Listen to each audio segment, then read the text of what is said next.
2 new studies have been published that support the use of psilocybin for depression and anxiety in those affected by cancer. They appeared in the Journal of Psychopharmacology, with one study at Johns Hopkins University and the other at New York University. There are some differences in their design, but they share a double-blind, placebo-controlled crossover style. This means participants were split into 2 groups and went through 2 sessions, once with a placebo and once with a psychedelic dose of psilocybin. Neither the study monitors nor the patients knew beforehand what was being administered on any given session. During the experience, participants were in a comfortable, familiar room, they could wear eye shades, and they listened to calming music. They were also screened for mental illness and carefully selected for the studies, so the results cannot be generalized to the whole population. As we will see, the results were very encouraging. Since the studies were Phase 2 clinical trials, they lay the foundation for Phase 3 trials, which are already being planned. I'm going to briefly run through the key results and the basis for the research before getting into the details. The primary finding was that 60 to 80% of patients with or without psychotherapy had a significant decrease in anxiety and depression that lasted up to 6 months or longer. Participants reported feeling more optimistic, they had an altered relationship to their own mortality, and they felt their lives were more meaningful. All of those effects were possible without any significant negatives. At most, there were brief periods of anxiety and paranoia, as well as nausea and headache. In both studies, the positive outcomes were frequently correlated with ratings of mystical experience. Those who had mystical, reorganizational, or unity experiences were more likely to have positive outcomes. As we've seen in other studies, it was common for participants to say the psilocybin experience was one of the most meaningful experiences of their entire lives.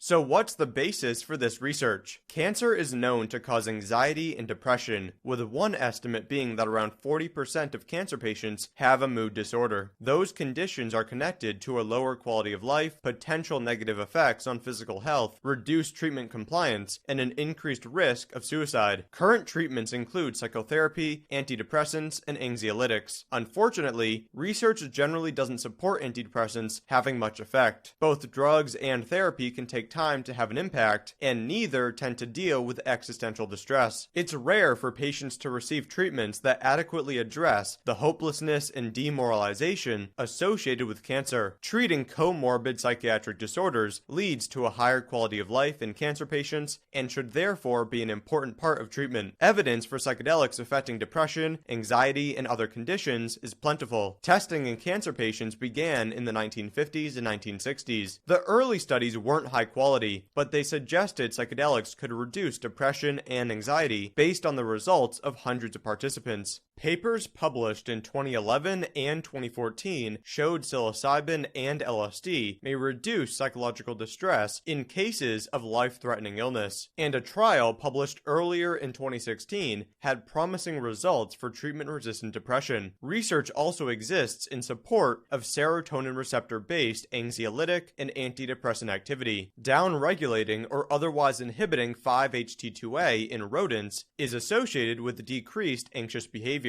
2A density in some parts of the brain has been correlated with anxiety in humans. 2A expression appears to be increased in cases of depression and suicidality, and SSRIs are associated with 2A downregulation. Other glutamatergic and BDNF activity from serotonergic drugs may play a role in reducing depression. When this information is combined with the minimal safety concerns of psilocybin in controlled settings, it seems like an obvious drug to test if you want to reduce anxiety, depression, and related mood disorders. With this basis in mind, let's explore the latest studies.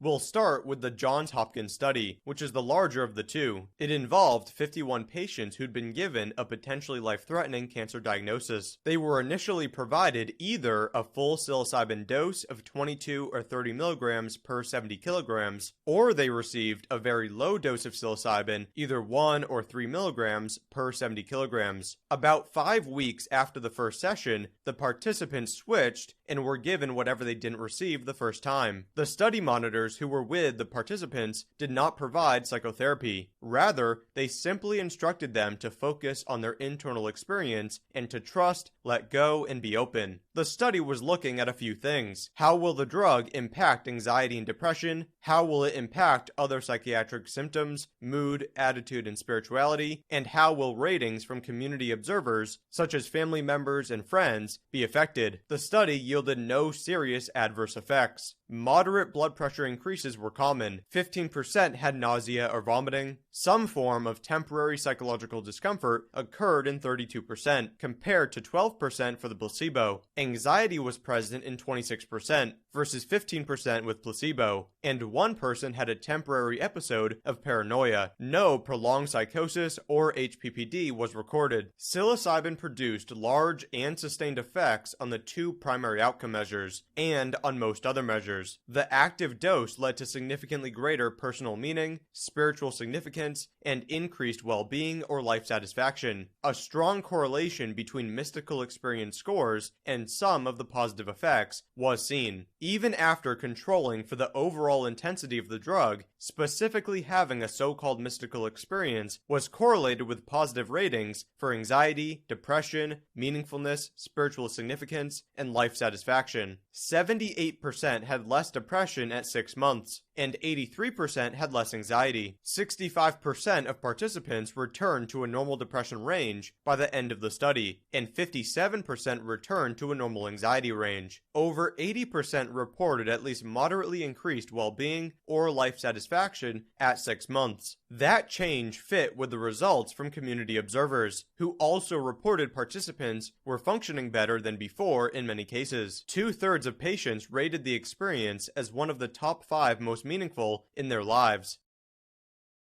Let's move to the NYU study. It included 29 patients and differed from the previous study in a couple ways. First, psychotherapy was provided in conjunction with the drug, and second, the placebo was niacin instead of psilocybin. Participants initially received either 0.3 milligrams per kilogram of psilocybin or 250 milligrams of niacin during the first session. They switched around 7 weeks later. Like in the other study, the primary outcomes dealt with anxiety and depression, while the secondary outcomes covered things like existential distress, quality of life, spirituality, mystical experiences, and behavior. The results were discussed during Horizons 2016, so here's a brief clip from that event. And what we found is before the crossover up to 7 weeks, you can see here when individuals get psilocybin, there's an immediate reduction here in anxiety. And you can see the placebo group here has a bit of a reduction, but it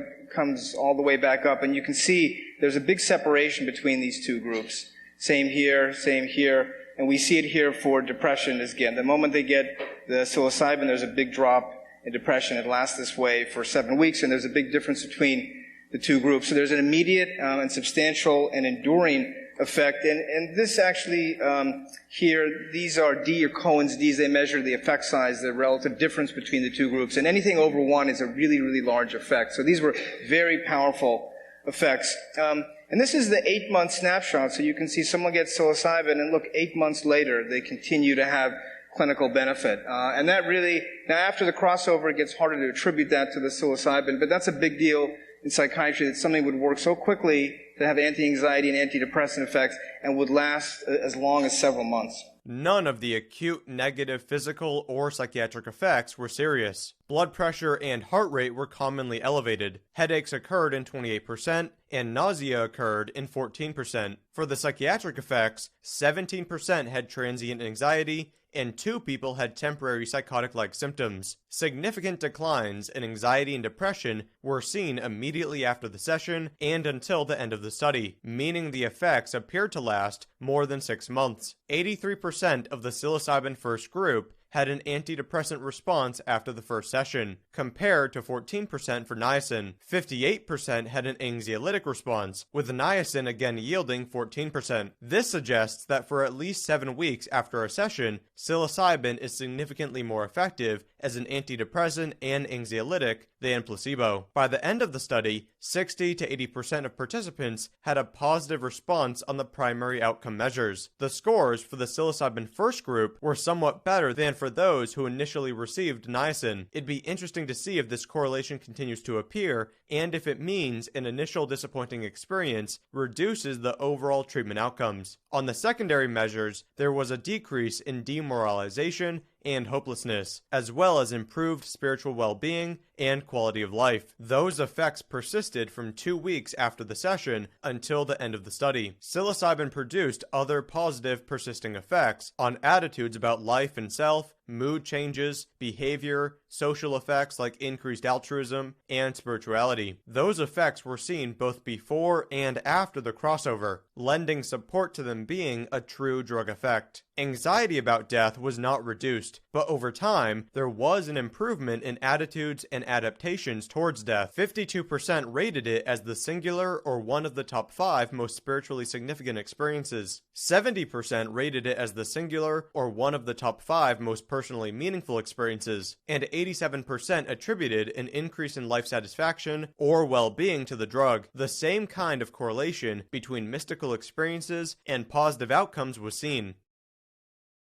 Psilocybin, based on these studies and prior ones, does seem to offer lasting anxiolytic and antidepressant effects in the majority of patients. When the positive effects are present, they're correlated with mystical experiences. The importance of that kind of experience has been discussed for decades, including in LSD psychotherapy trials from decades ago. We've seen the same kind of correlation when looking at psilocybin for tobacco and alcohol addiction. Going by the latest research, it appears the drug offers immediate anxiolytic and antidepressant effects, and it doesn't seem like psychotherapy is a necessity, or that study monitors need to have a significant formal background in psychotherapy. Both of the trials were limited in a few ways. They only involved a small number of people, and the participants were not representative of the overall population. The placebos and blinding weren't perfect. Granted, that's bound to be a problem when dealing with such an obviously psychoactive drug, and causality is difficult to ascertain after the crossover. We need to learn more about the mechanism behind the efficacy, as well as how important the actual psychedelic effects are.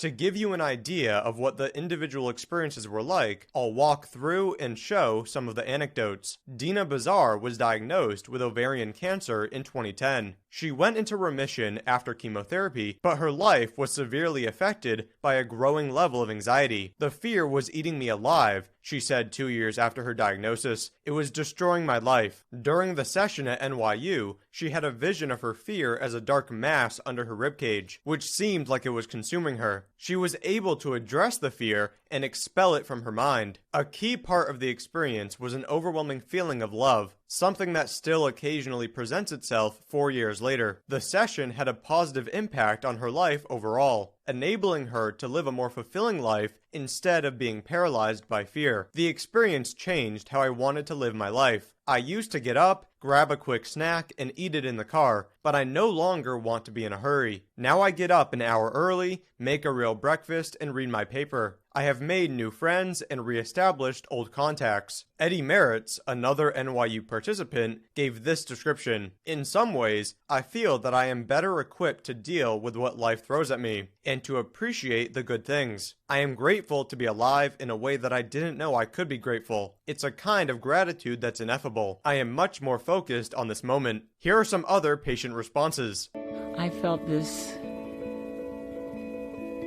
connection with everything. I wish I could put into words, but a sense of a connectedness that runs through all of us. It was so peaceful and so beautiful. I also felt a tremendous connection to everyone I've ever met and known in my life. It was such an epiphany for me. The cancer and the friends and the family and the past relationships and the present relationships, they're all together. you know, and they're all connected. But I just had gratitude that I'm here, and gratitude for everything, for being alive, no matter what happens. I find myself so much more connected to everyone and everything. What greater blessing is that? Especially for a person who held herself apart. Understanding that death will happen and being fully aware of its reality, which I think a lot of people aren't, it enables you to have a happier life. And that's an irony. People would just be so much happier if they would just admit that they were going to die. I was on the treadmill the other day, and this thought entered my mind, just came through my mind, and it said, I want for nothing. Nothing. That's how it's been. You know, my life is exactly the same as it was before.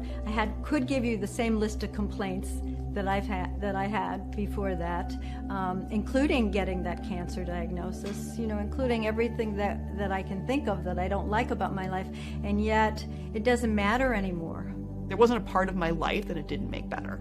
I have a greater awareness, I was able to let little things go much easier. a better capacity to listen, I could sleep without medication. to not feel compelled to talk out of neurosis. It reminded me who I am, but it also made me a better version of myself. I'm one of the luckiest unlucky people. You know, I was unlucky, got cancer, but I was lucky that I was chosen to be in this study. And it did change my life.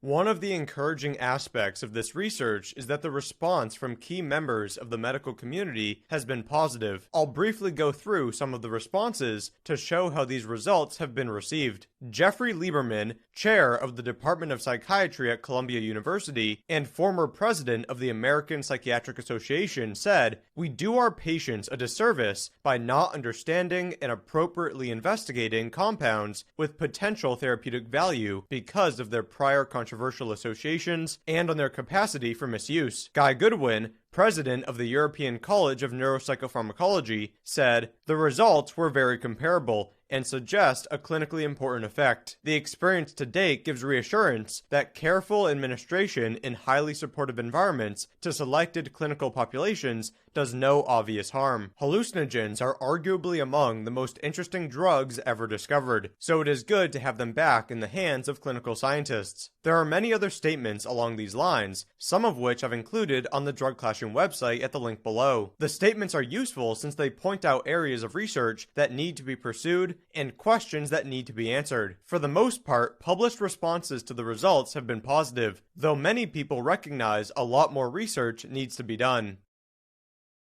A couple people have voiced concerns about psilocybin due to the potential for it to follow a cannabis-like path. I personally don't view that as a legitimate concern, and it definitely should not be an impediment to research. William Breitbart, chairman of the psychiatry department at Memorial Sloan Kettering Cancer Center, said, "Medical marijuana got its foot in the door by making the appeal that cancer patients are suffering, they're near death, so for compassionate purposes, let's make it available. And then you're able to extend this drug to other purposes." Guy Goodwin, who was otherwise supportive of the research, echoed this idea. Unfortunately, it is also obvious that legalization for medical use could be a route that works, as it has for cannabis, as a gateway to wider access for recreational use, as if that would be a terrible outcome. These studies lay the foundation for pursuing Phase 3 clinical trials, which will include hundreds of participants from more diverse backgrounds. George Greer, medical director of the Hefter Research Institute, which funded the studies, believes an expansion of the research will occur. What I can say is this: we expect the FDA's assessment of psilocybin to move forward. As the research evidence grows on psilocybin's safety and effectiveness, we think the FDA will want to learn more, and the process for helping cancer patients with depression and anxiety will continue to advance. Stephen Ross, leader of the NYU study, has a lot of plans for the future of research, not only with psilocybin, but with many other psychoactives. Even though our two trials together replicated the same study and would lead one to think this is a real effect, it needs to be done in a larger, nationally representative cancer sample. And if that trial shows what we showed, then psilocybin potentially could be rescheduled to become a prescription medication for cancer-related anxiety and depression. Ross says they're moving towards a phase 3 trial. A team at NYU is also working to establish an academically based psychedelic research center, which will be the first of its kind in the US. They hope to study psilocybin, LSD, DMT, iboga, mescaline, MDMA, harmine, ketamine, scopolamine, and others. The psilocybin trials alone may cover addiction, anorexia, OCD, generalized anxiety disorder, PTSD, antisocial personality disorder, and criminal recidivism. Ross has also discussed family therapy, group therapy, couples therapy, psilocybin use in the training of psychoanalysts, and various trials to see if psychedelics can impact spirituality, meditation, and creativity. Obviously, these goals are ambitious, and it will take a lot of approvals and funding for the studies to occur, but it's nice there are teams dedicated to truly investigating hallucinogens. If you want to learn more, you can visit the TDC page below. It includes responses from the medical community, more information about the results, relevant links, and other supplementary content. As always, if you would like to support drug education, please consider donating on Patreon at patreon.com/thedrugclassroom. You can contact me at seth@thedrugclassroom.com or on Twitter at Seth A. Fitzgerald.